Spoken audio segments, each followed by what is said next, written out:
voilà, j'ai ce produit qui est juste incroyable, qui a un potentiel énorme puisque c'est un proven business model dans le monde entier, mais personne ne connaît dans le pays où je vis. Donc comment je vais faire ?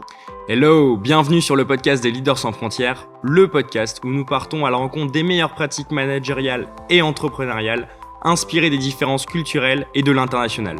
Je m'appelle Paul Tressens et vis au Vietnam depuis 2022. En créant ce podcast, mon ambition est de vous aider à élargir votre champ des possibles et appliquer des méthodes venues d'ailleurs dans votre quotidien. Je vous souhaite un bon voyage avec notre invité pour un nouvel épisode des Leaders sans frontières.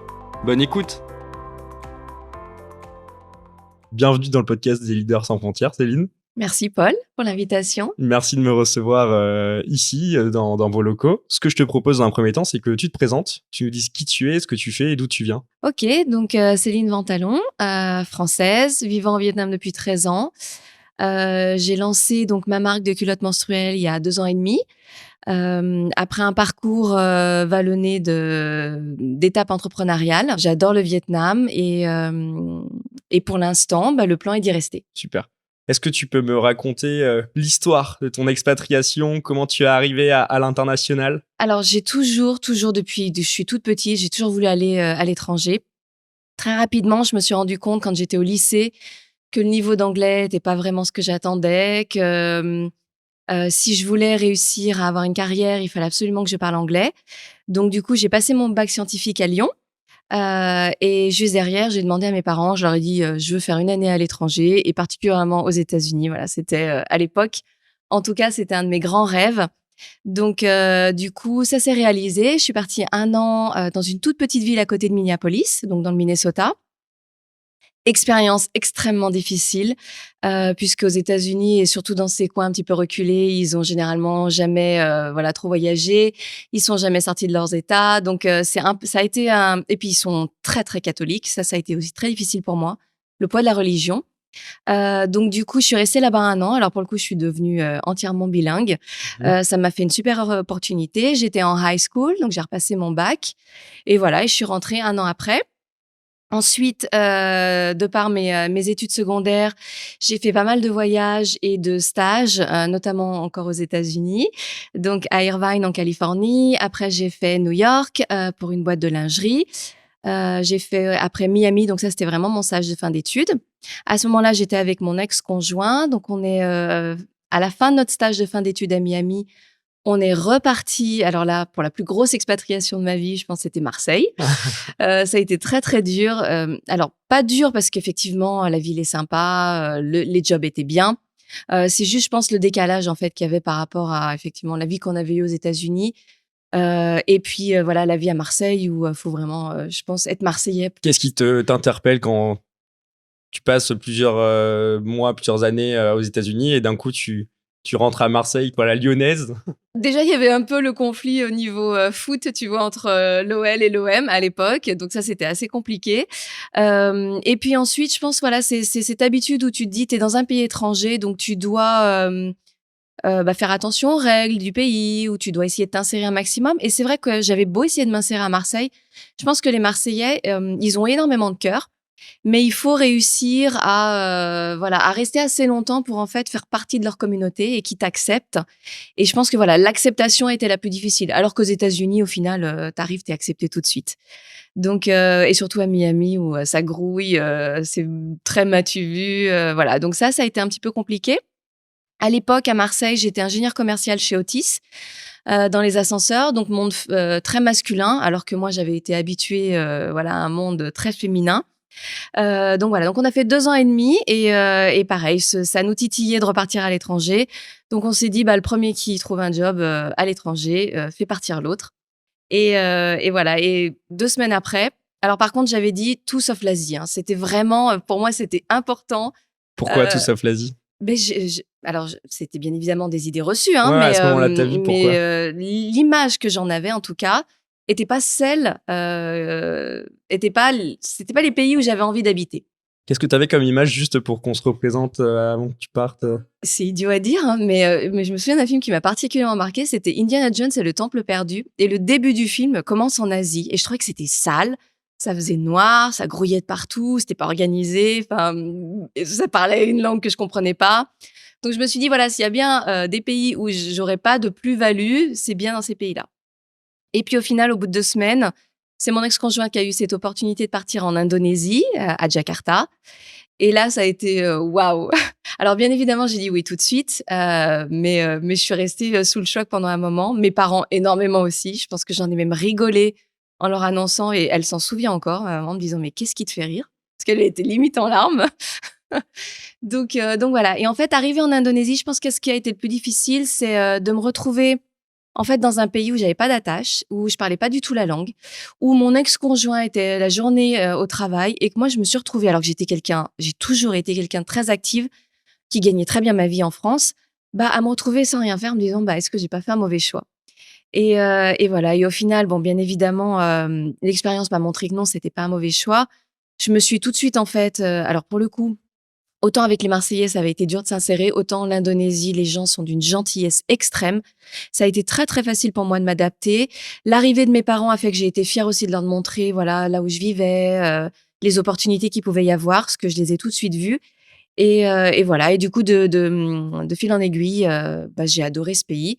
La seule chose qui a été très difficile pour moi à Jakarta, je pense ça et pour nous 2, ça a été le trafic, la pollution, voilà. Mais alors après à l'époque aussi, en tant qu'expatriée et femme d'un expatrié, ce qui était difficile, c'est de trouver, un emploi avec, un visa, et un niveau de salaire qui représentait en gros ce que je valais. Donc ça a été compliqué. Et étant donné que j'ai pas réussi à obtenir ce que je voulais dans une société, du coup, j'ai été agent commercial pour Chantel et Passionata, donc bien évidemment la lingerie que je connaissais très, très bien, pour en fait le Southeast Asia et voilà et j'ai réussi à faire, mon activité professionnelle à ce moment-là, en Indonésie.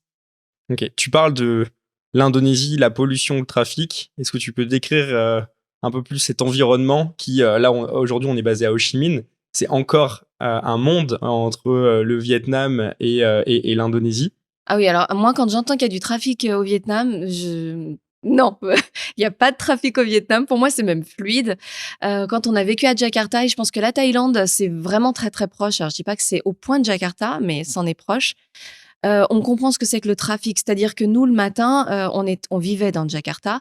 Pour aller, travailler, c'était minimum 1 heure à 1 heure et demie de voiture et pour faire, 5-6 kilomètres, qui était rien.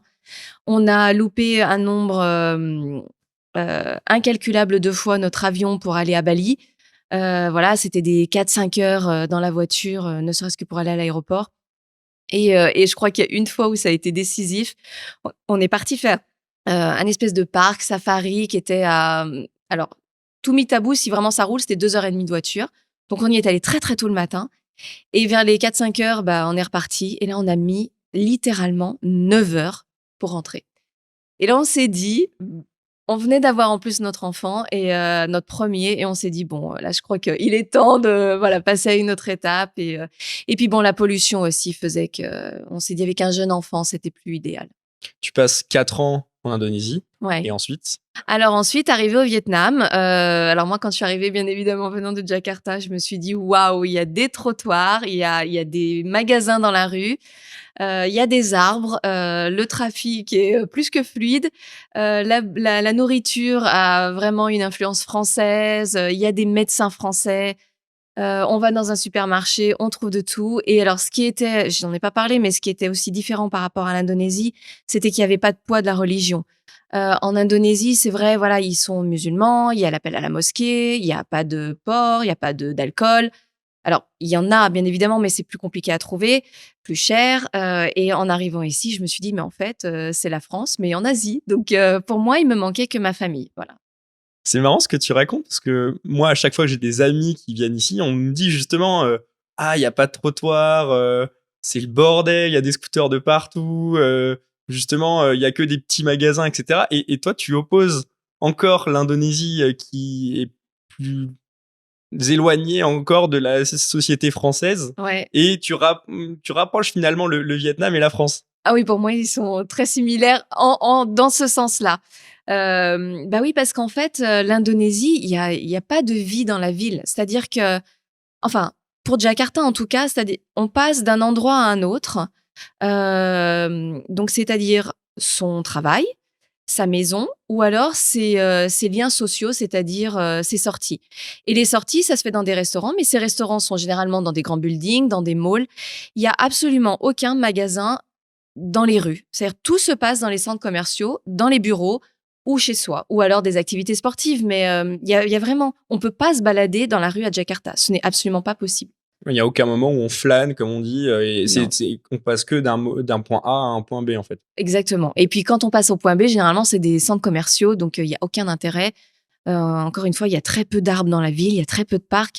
Ici, au Vietnam, on les voit, les parcs, on voit les gens, il y a une vie, ça grouille, ils font du sport dans les parcs. Enfin voilà, il y a vraiment ce côté un petit peu on profite de la ville que moi, j'avais pas en tout cas et que j'ai beaucoup manqué avec l'Indonésie. Est-ce que tu peux me raconter l'histoire des mers? Mon papa était dans la lingerie.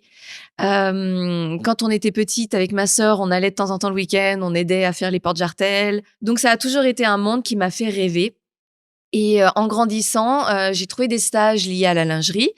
Donc j'ai fait beaucoup de salons de la lingerie à Paris et ce monde m'a toujours, voilà, plu parce que c'est des belles femmes, c'est mettre en avant des belles matières, c'est, apprendre, à rester sexy tout au long de sa vie. Pour moi, c'est quelque chose qui est, très ancré dans ma culture. C'est-à-dire la culture française, je pense que la femme doit être belle, et en tout cas doit faire attention à elle.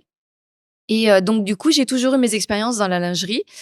Et il y a alors, je m'en suis un petit peu éloignée en arrivant au Vietnam, puisque j'avais monté ma société de bijoux fantaisie et après d'autres expériences, on en parlera si besoin. Mais il y a 6 ans en arrière, je me souviens très bien, je rentre en France, c'était, pour des vacances, au ski et aussi bien mon papa que ma meilleure amie me disent, donc qui elle aussi travaille dans la même société que mon papa, me dit: «Céline, est-ce que tu as déjà essayé les culottes menstruelles?» qui à l'époque étaient déjà, énormes en France. Et bien évidemment, moi, j'en avais jamais entendu parler au Vietnam et mon premier commentaire a été de dire: «Non, non, surtout je veux pas de couche, je n'essaierai pas la culotte menstruelle, ça ne me parle absolument pas», même si j'aimais pas les tampons et les serviettes hygiéniques, je me suis dit: «Non». Et au final, j'ai été un petit peu forcée parce qu'on m'en a donné une, gratuite. Donc j'ai essayé et ça a été juste, mais une révolution pour moi. C'est-à-dire que j'ai tout de suite vu le potentiel de ce produit. J'ai tout de suite vu que c'était le futur de la protection menstruelle chez les femmes et je me suis dit, «Je connais très, très bien le marché au Vietnam, je vis au Vietnam, essayons d'importer ce produit» et c'est comme ça qu'Emer est né. À la base, j'avais commencé toute seule cette aventure, sans partenaire vietnamien, sans personne, avec un budget très, très limité. Donc, j'achetais les culottes à ce moment-là en Chine et je les revendais. Et puis, j'ai tout de suite vu que si jamais je voulais grossir et surtout me développer au Vietnam, il me fallait des partenaires vietnamiens. Donc, du coup, après, j'ai trouvé mes partenaires ici au Vietnam, qui avaient une boîte de digital marketing. On a fermé la première société, créé donc Emmer maintenant. Et à ce moment-là, on a tout refait de zéro. Donc, on s'est occupé des designs, de la production et de la commercialisation. Et effectivement, on a réussi à toucher beaucoup plus de Vietnamiennes. On peut parler du marché que tu touches aujourd'hui. La culotte menstruelle en Europe, c'est peut-être un produit qui est un peu plus développé. Oui. Même pour peut-être expliquer les modes de consommation qui sont les modes de consommation du marché vietnamien par rapport à tout ce qui est tampons, culottes menstruelles, etc. Ouais. C'est un marché où même les Vietnamiennes ne mettent pas du tout de tampons, si je dis pas de Oui, bêtises. oui, tout à fait. Est-ce que Ouais. tu peux expliquer comment toi, tu as réussi à t'intégrer dans ce marché et ton rôle aussi qui est de sensibiliser à un nouveau produit auprès de ce public? Alors, ce qui a été très compliqué, c'est ce que tu dis exactement, c'est qu'elles n'avaient pas la connaissance du produit. Et d'ailleurs, elles ne l'ont toujours pas dans la grande majorité. On est vraiment dans une phase où on est dans les early adopters. Donc, on fait beaucoup, beaucoup de education. Par contre, ce qui est très intéressant, en fait, c'est que, comme tu le disais, elles n'utilisent pas beaucoup les tampons. Et pas beaucoup la cup. Donc, le marché est principalement autour de La serviette la hygiénique. serviette hygiénique, qui est un produit qui est bourré de produits chimiques. En plus de ça, c'est un single-use product, donc on l'utilise qu'une fois, on le jette et c'est des produits qui sont pas recyclés. Il faut savoir qu'aujourd'hui, dans le top 10 des des déchets plastiques, on trouve les serviettes hygiéniques et les tampons. Pourquoi? Il y a 4 milliards de femmes sur la Terre, donc c'est très facile de se dire qu'effectivement, chaque femme, en moyenne, on consomme sur 39 années où on a nos règles, environ, on va dire entre 14 et 17 000 serviettes hygiéniques au tampon. Donc toute cette pollution, elle est là Et si effectivement, avec les culottes menstruelles, on peut la réduire, je pense que c'est un énorme pas en avant. Donc, il y a le côté effectivement éducationnel sur le côté écologique du produit au Vietnam et particulièrement en Asie, mais il y a également le côté sanitaire, c'est-à-dire lié à la santé, qu'on essaye de promouvoir quand on éduque le marché. Donc voilà. Et après, par rapport au tampon, effectivement, c'est ce qu'on appelle non-invasive, c'est-à-dire que c'est pas un corps étranger qu'on insère dans le vagin. Donc, bien évidemment, ça comporte moins de risques et c'est beaucoup plus sain. Donc ça, c'est ce qu'on essaye de faire au Vietnam. Donc bien évidemment, il y a toutes les mentalités à changer. C'est un processus qui est long, qu'on a entamé il y a donc déjà 2 ans et demi, et qui nous permet aujourd'hui de toucher de plus en plus de Vietnamiennes et c'est là où on est très content. Maintenant, le Vietnam est un gros marché pour nous, un gros marché où je pense que notre reachable target audience, elle est beaucoup plus restreinte que dans d'autres pays développés. Mais par contre, comme il y a énormément de femmes, voilà, ça reste un gros marché. Pourquoi elle est plus restreinte juste Bah, parce que je pense que le produit qu'on a, nous, est un produit premium actuellement. C'est-à-dire que Emmer est un produit qualitatif. On a décidé de le mettre comme ça par choix. Donc effectivement, on touche des femmes qui ont les moyens de s'acheter des culottes menstruelles. Ce qu'on aimerait à terme, c'est pouvoir produire des culottes beaucoup moins chères, qui s'attaqueraient effectivement à ce marché-là de femmes qui peuvent moins mettre dans une culotte. Mais si on arrive à baisser le prix, voilà, pourrait sur la longueur, puisque c'est un produit de toute façon qui fait gagner de l'argent sur le long terme, sur la longueur, elle pourrait se le permettre. Oui, parce que ce que vous amenez aussi dans ce marché-là, c'est un produit qui est fashion, Oui, qui est bien designé oui. et qui est avant tout aussi un produit de mode. Exactement. Alors, étant donné que, bon, moi, tout ce qui est lié à la mode et on va dire sur les belles matières, etc., c'est vraiment quelque chose qui met, voilà, des values qui sont importantes pour moi. Et Mère, effectivement, est tournée autour du côté sexy, autour du côté sophistiqué. Donc, bien évidemment, les culottes sont avec de la dentelle. Alors, on a bien évidemment la culotte également seamless, sans couture, plus basique. Mais voilà, le but était vraiment de rendre la femme toujours sexy et confortable, mais également qu'elle ait de la confiance en elle quand elle est pendant son cycle de règles. Donc ça, c'était quelque chose qui était très important pour nous et qu'on essaye de développer dans nos campagnes marketing, etc.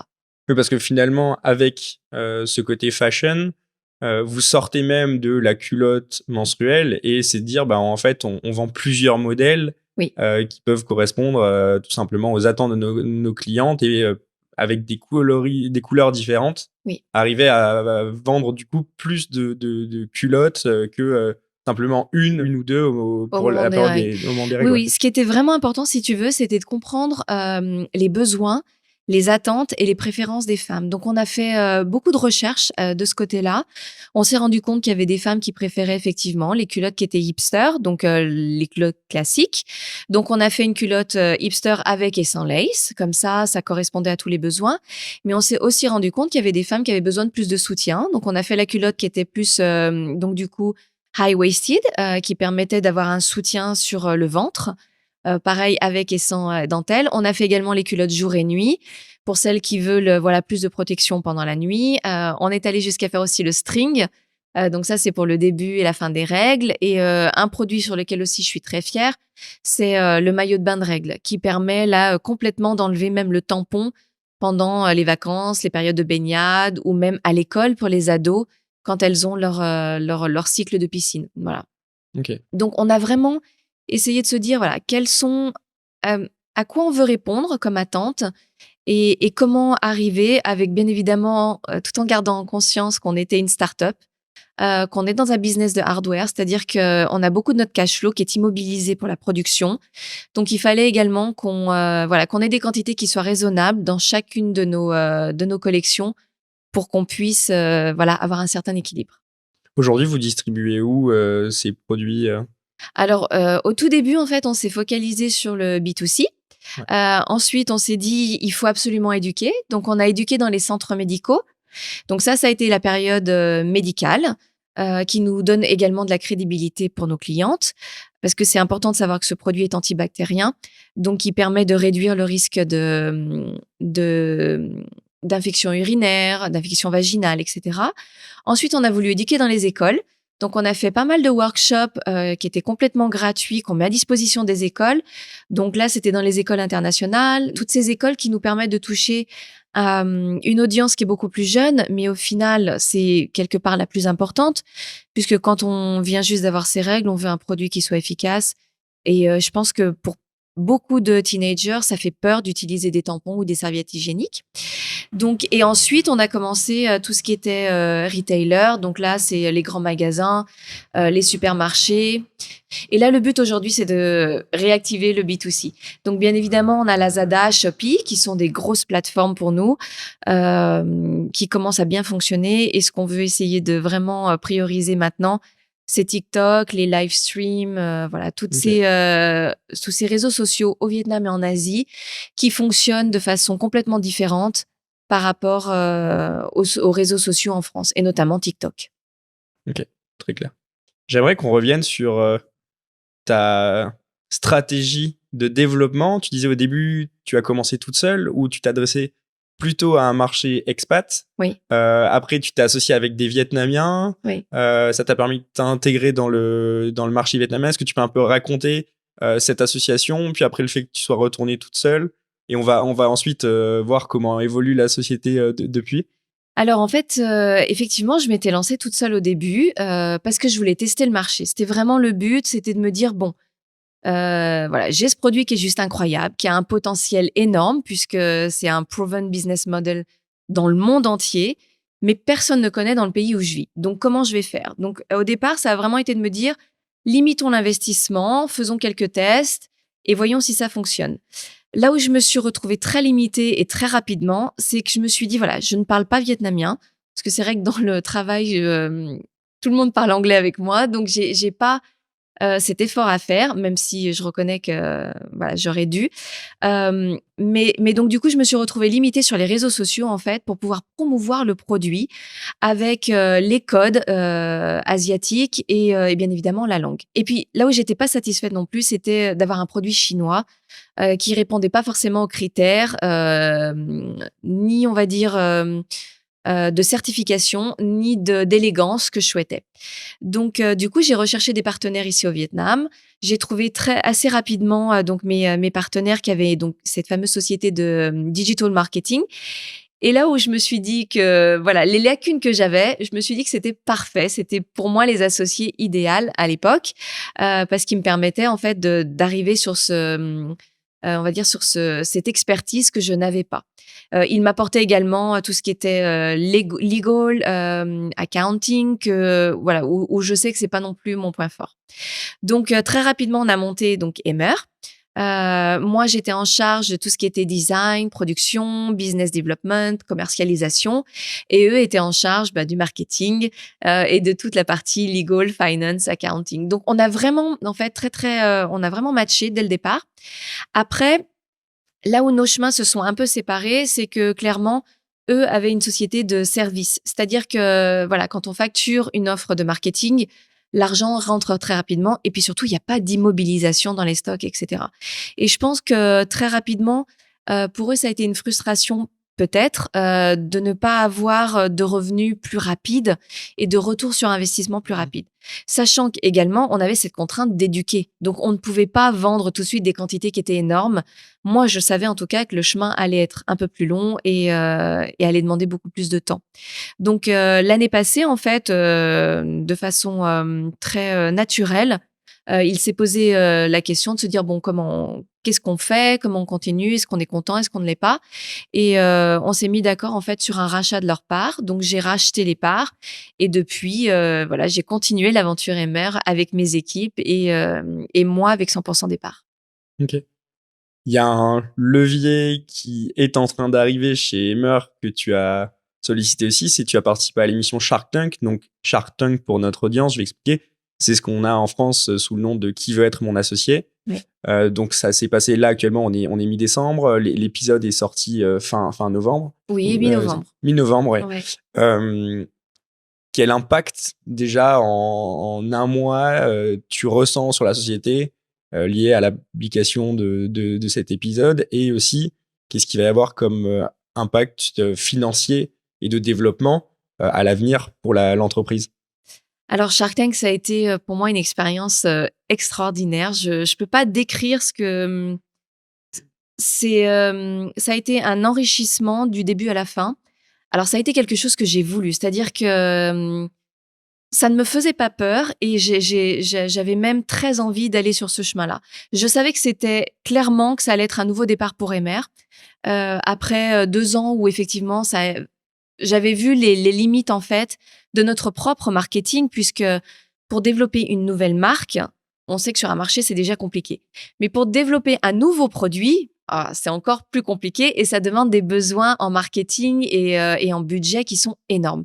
Donc je savais que Shark Tank allait pouvoir m'apporter ce qui me manquait.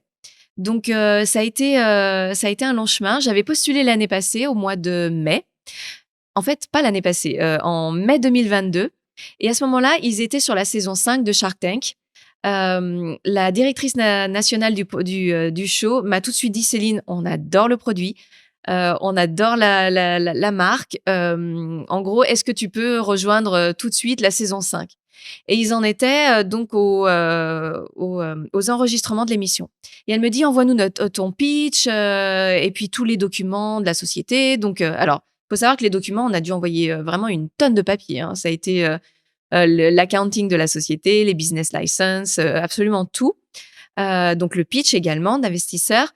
Et à ce moment-là, j'étais absolument pas prête. C'est-à-dire que moi, je pensais que j'allais faire tout le process, voilà. Donc je lui ai dit très gentiment que je me sentais pas prête et pour le coup, je suis une perfectionniste, donc je savais que c'était pas possible. Donc elle m'a dit: écoute, pas de problème, tu te réinscris, la prochaine saison, les registrations sont en décembre, donc apply et puis après tu verras bien. Et effectivement, j'ai apply tout de suite. J'ai vu l'intérêt. J'ai passé toutes les auditions. Et alors ça, en fait, ça m'a préparée. Et c'est pour ça que j'ai pas regretté de ne pas avoir fait la saison 5, parce que ça a vraiment été un processus.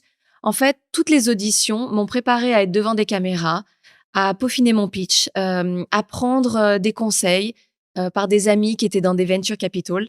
Donc, ça m'a vraiment forgée et ça m'a préparée. T'as combien d'auditions à passer avant d'arriver à l'émission? On en a eu 3-4. Ok. Voilà, qui ont été organisés. Généralement, c'est dans des hôtels. Après, il y a eu. Et en face de toi, t'as qui comme interlocuteur? Parce que t'as pas les investisseurs finaux. Non, pas du tout. Non, de non. Shark C'est des Tank. gens de l'émission. C'est des gens généralement de TV Hub, la société qui gère Shark Tank. Ouais. Après, il y avait des gens aussi de V2V, de la chaîne nationale. Donc, il y a des venture capital qui viennent pour voilà, évaluer la crédibilité et le potentiel du produit. Donc, on sent qu'on a affaire à des professionnels. Et c'est pour ça que je pense que je suis aussi si contente de l'avoir fait. C'est-à-dire que ne serait-ce que l'émission est bien, mais ce que ça m'a apporté moi en tant qu'expertise, ça n'a pas de prix. Donc voilà, donc on est passé par toute cette phase-là. Et puis, il y a eu les enregistrements donc en octobre. Et enfin, le passage devant la télévision, sur la télévision vietnamienne nationale, qui a été mi-novembre et qui a été voilà, un game changer pour Emer, ça c'est évident. Alors après, nous, ce qu'on a dû dealer, par contre, et ce qui était très compliqué au Vietnam, c'est que ça reste, le sujet des règles reste un petit peu tabou. C'est un sujet très, très sensible. Donc, aller à la télé et parler de culottes, ça a été très, très compliqué. Donc, on a eu vraiment 4 mois où on a organisé en fait notre passage à l'émission avec Shark Tank, qui a été extrêmement stressant, avec un niveau de requirements en fait qui a été très élevé. On n'avait pas le droit de montrer la culotte à l'écran, pas le droit d'offrir la culotte aux Sharks, donc pour qu'ils voient le produit pendant l'émission. On n'avait pas le droit d'avoir des modèles qui portaient la culotte. J'avais pas le droit non plus d'avoir des photos de la culotte à l'écran. Donc ça a vraiment été très frustrant pour moi et mes équipes. Et voilà. Et on a dû en fait faire un compromis, parce qu'à un moment donné, c'était soit effectivement on continuait et on pouvait passer à la télé, mais sans rien montrer, soit on pouvait pas et on était annulé du programme. Donc il y a vraiment eu ce consensus qui a été fait. Donc en fait la veille de Shark Tank, ils nous ont fait faire les répétitions. Donc c'était dans le studio de Shark Tank. Donc déjà là, hyper impressionnant. Je m'attendais pas à ça, mais c'était le studio est juste extraordinaire. Il est magnifique et tout était à la hauteur de mes attentes en fait. Donc bien évidemment hyper stressant et c'est là où ils nous ont dit que finalement on aurait le droit de faire un demonstration live, donc pas avec la culotte par contre, mais avec le pad, ce qui était pour moi déjà, j'étais super contente. Et surtout qu'on aurait le droit de donner des cadeaux aux Sharks, donc ils pourraient les ouvrir pendant l'émission, etc.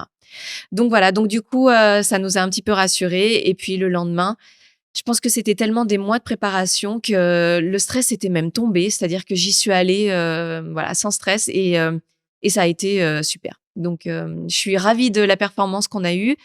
Et effectivement, comme tu le dis, ça a déboulé sur, enfin, ça s'est finalisé sur une proposition d'investissement de la part d'un des Sharks qui s'appelle Shark Bean. Et là, on est dans le process des due diligence. Et j'espère vraiment que voilà, ça va se formaliser et ça va se signer. Et par rapport à ce que tu as annoncé, parce que toi, est-ce que tu es venu chercher, il y a un écart entre ce que tu es venu chercher, ce qu'on t'a proposé. Je crois qu'à la base, tu étais venu chercher, c'était 500 000 Oui, dollars pour 20% de ton oui, entreprise. Et à la fin, comme les investisseurs ne peuvent pas dévaluer, on va dire, l'offre, il t'a proposé 20% pour 100 000 dollars oui, et avec un prêt de 400 000 dollars. c'est Est-ce ça. que tu peux expliquer un petit peu comment ça va, comment tu vas utiliser tout simplement cela et est-ce que la proposition est toujours d'actualité? C'est-à-dire, est-ce qu'on te fait pas juste cette proposition pendant l'émission et après ça fluctue dans les discussions des jours suivants? Alors non, alors pour l'instant non. Ok. Après c'est moi qui aimerais que ça fluctue. C'est-à-dire que oui, effectivement, lors de l'émission, j'ai accepté, parce que je pense qu'il faut jamais fermer de porte. Ça, c'est vraiment pour moi quelque chose dans le business qui est très important. Jamais, jamais fermer de porte. Hem, donc du coup, je me suis dit: «Bah, mieux vaut accepter cette offre-là», surtout qu'il avait manifesté et il m'avait dit qu'il pouvait pas faire de contre-offre plus basse que celle que j'avais annoncée au départ. Donc je savais que potentiellement sur le show, il y aurait pas plus de négociations que ça. Là où j'étais aussi très contente, c'est que parmi tous les sharks qu'il y avait, potentiellement, c'était celui que j'avais envie qu'il investisse. Donc du coup, voilà, j'ai pas voulu trop négocier sur le show. Maintenant, on est dans ce process de due diligence, à négocier avec lui. Là où je suis assez étonnée aussi, c'est que, je pensais un petit peu comme toi qu'ils allaient me dire après l'émission: «Bon, en fait, voilà, c'est pour le show qu'on a fait la proposition, mais on n'est pas vraiment intéressés» et en réalité, si, si, ils sont vraiment intéressés. En plus de ça, ce serait pas ce que je leur ai demandé, si c'était vraiment un investissement sur du court terme, moyen terme, s'ils avaient envie d'avoir un retour sur investissement assez rapide et a priori, non, c'est vraiment sur du long terme. Je me suis également, moi, renseignée de mon côté. Ils ont investi dans d'autres sociétés d'e-commerce, notamment Coolmate, via Shark Tank. Et aujourd'hui, Coolmate, voilà, est un succès. Donc, si tu veux, je, je pense que ça matche bien et qu'il y a un réel partnership à explorer entre Shark Bean et Emmer. Donc, je Ok, serais ravie que ça arrive jusqu'à la signature. super, En génial. renégociant, bien évidemment, le pourcentage. Non, non, mais c'est toujours intéressant de savoir un petit peu comment ça se passe aussi, quel est l'envers du décor Ouais. de ce type d'émission à l'étranger aussi. Euh, quel est un de tes plus grands challenges à venir en tant qu'entrepreneur? Alors, ce que j'ai réalisé aussi, c'est que petite société, petit problème, mais au plus on grossit, au plus les problèmes grossissent. Et au final, moi qui me suis toujours dit, en voyant des amis qui étaient entrepreneurs et très successful, je me suis toujours dit, ah ben en fait, c'est là où je veux aller. Et j'ai l'impression qu'ils sont plus cool. Et en réalité, non, pas du tout. Donc je dirais qu'au plus Emmer se développe, au plus les problèmes grossissent. Et c'est ça qui est difficile à gérer. C'est-à-dire que la pression, en fait, en tant qu'entrepreneur, je trouve, elle ne retombe jamais. C'est-à-dire que on a la responsabilité de la société, de son développement, la responsabilité de nos employés, la responsabilité par rapport à nos investisseurs qui rentrent. Donc je pense que c'est ça aujourd'hui qui est le plus difficile pour moi, c'est-à-dire gérer toute nouvelle pression qui arrive. Parce qu'on arrive à gérer les pressions du passé, c'est-à-dire que voilà, on apprend de nos erreurs et on se dit, ben, je ferai différemment et surtout, la pression, je la gérerai différemment. Mais dès qu'il y a un nouveau, on va dire, point de pression qui arrive, Et ben, on n'a jamais été habitué à la gérer. Donc, il faut, voilà, il faut arriver à prendre du recul. Je pense que c'est ça que j'essaye de faire le plus en ce moment, c'est prendre du recul et me dire: «Bon, voilà, à chaque problème sa solution» et si on est trop embourbé dans le problème, on a du mal à voir effectivement comment s'en sortir. Qu'est-ce que tu mets en place justement pour arriver à prendre du recul, décrocher? On discutait avant de commencer le tournage que tu marchais beaucoup, Ouais, tu essayais de faire du sport, justement, qu'est-ce que tu mets en place? le sport clairement. Après, je dirais que, mon deuxième refuge, c'est clairement mes amis, ma famille.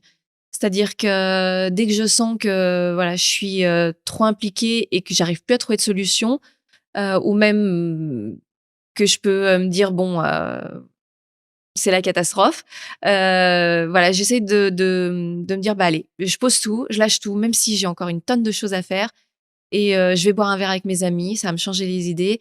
Je leur en parle et bizarrement, en faisant ça, bah, il y a toujours des solutions qui viennent ou s'il y a pas de solution qui vient, on me dit: «Mais Céline, c'est pas la fin du monde, regarde, tu as ça et ça à côté, qui sont quand même des super nouvelles».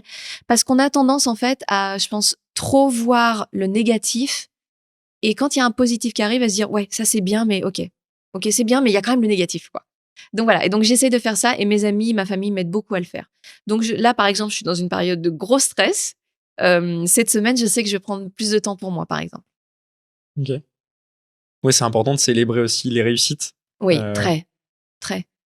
Mais que ce soit les réussites pour Emer ou que ce soit mes propres réussites personnelles, c'est-à-dire que on a tendance, et on en discutait même avant le début du tournage, à dire: «Oh zut, j'ai oublié ça» ou «J'ai mal fait ça» et je pense que c'est très facile de, voilà, s'auto-flageller, mais à l'inverse, s'auto-congratuler, bah, on le fait pas souvent au final.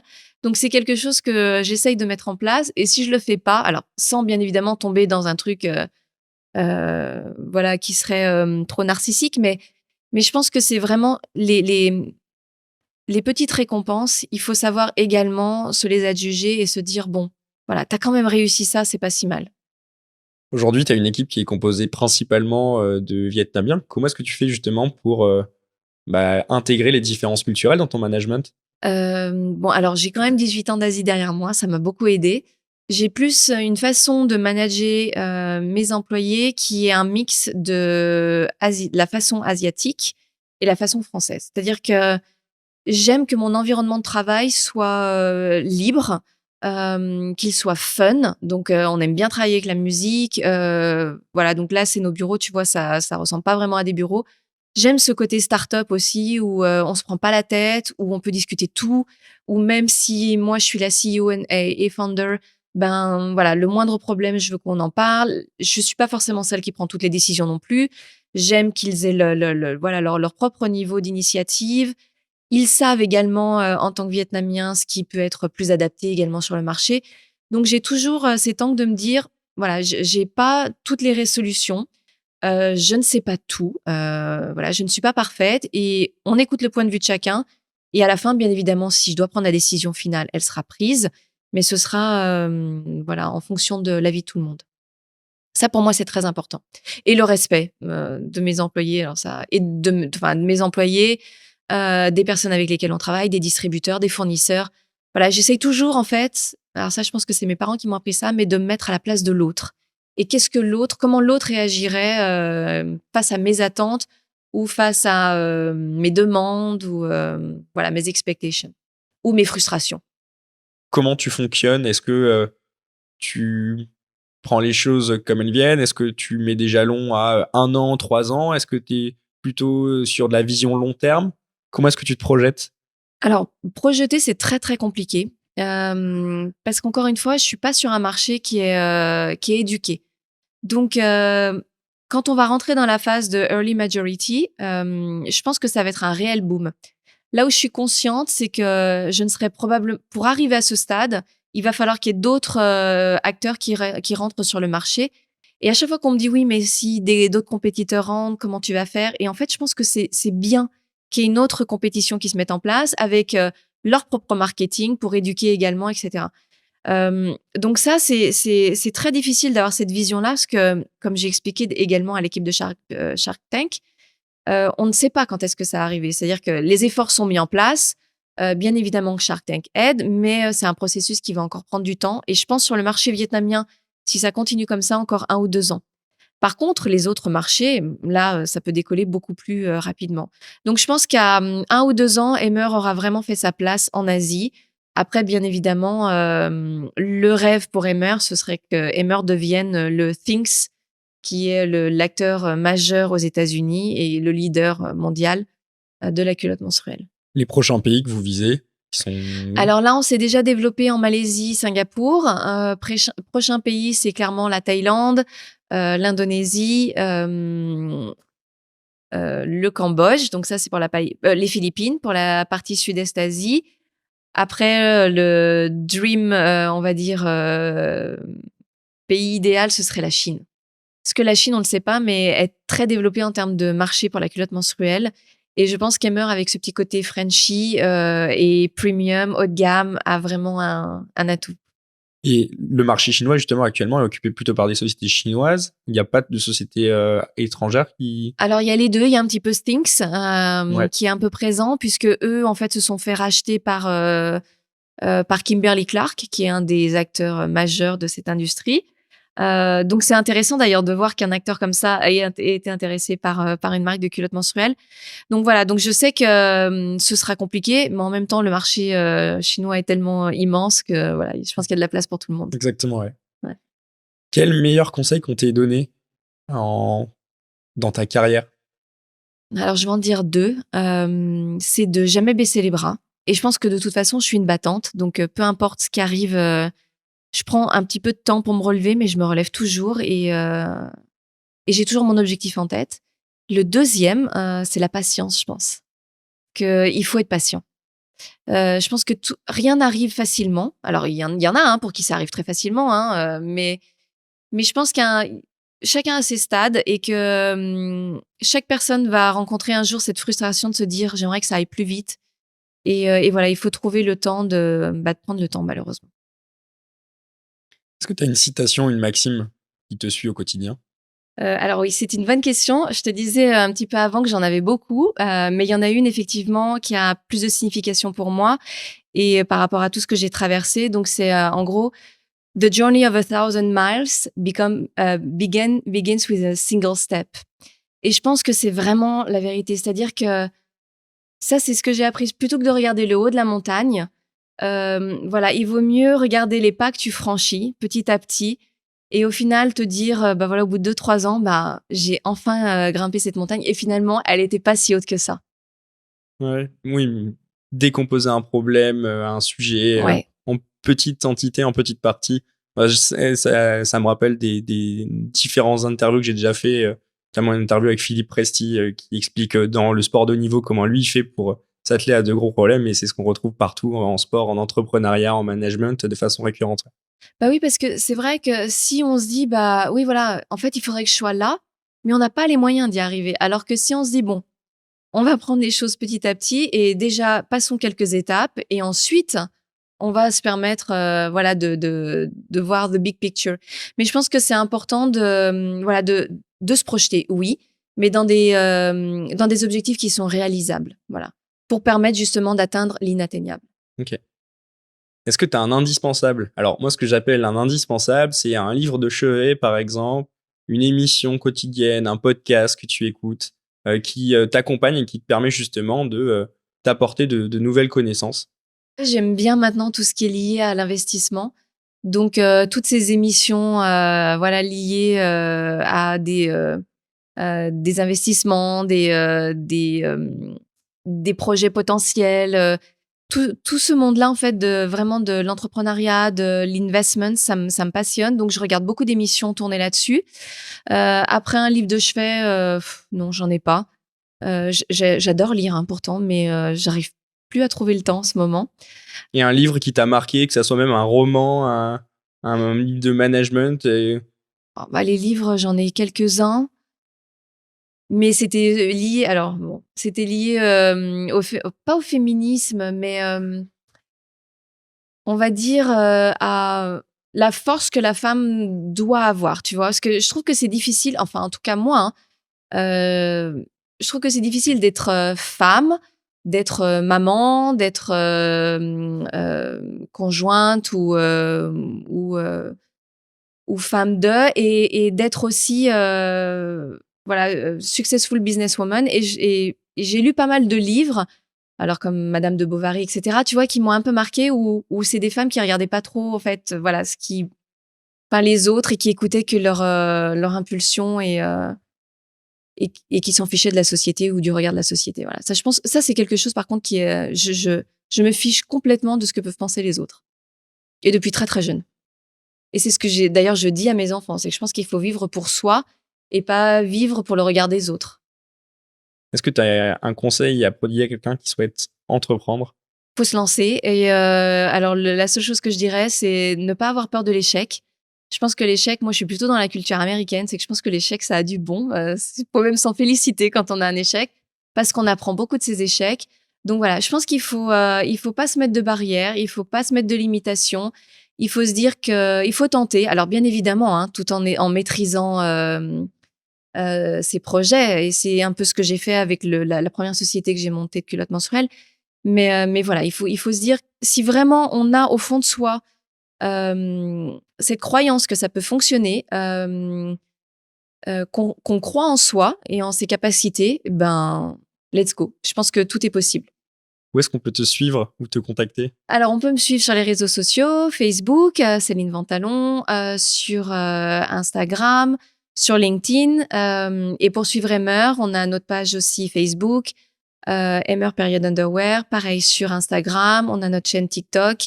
Et bien évidemment, après, tous les Lazada et Shopee pour tout ce qui est online. Et bien évidemment, le site internet de la marque qui est shopemmer.com. Ok, moi je mettrai tous les liens en description de l'épisode. Ouais. Super, merci beaucoup Céline, merci de rien. pour merci cet échange. Merci à toi Paul pour l'opportunité. Et je suis toujours ravie de partager en tout cas l'expérience d'expatriation et l'expérience entrepreneuriale. C'était un grand plaisir d'échanger avec toi. Merci beaucoup merci. Paul. C'est la fin de cet épisode. J'espère que vous avez passé un bon moment et que vous avez de nouvelles idées pour élargir vos horizons. Si vous avez aimé cet épisode, n'oubliez pas de me noter 5 étoiles sur votre plateforme d'écoute préférée. Vous pouvez me retrouver sur LinkedIn, sur Instagram ou sur YouTube pour rejoindre la communauté des Leaders sans frontières. Je vous dis à très vite pour un nouvel épisode des Leaders sans frontières. Au revoir.